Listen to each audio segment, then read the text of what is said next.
Hello people, how y'all doing? I was taking a break, but this is a true story. Last night, I was getting ready to leave, time to go home, and everybody was standing at the time clock. And it was about 6 or 7 people at the time clock. But y'all,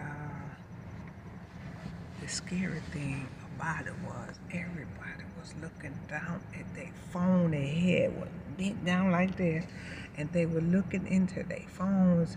And I started to saying, it looked like the people were shut down like robots, and their head is leaned in like this, looking down at the phone. I was like, ooh, I'm gonna make it so I ain't on my phone all the time, because I do not want to be looking like no robot that's shut down.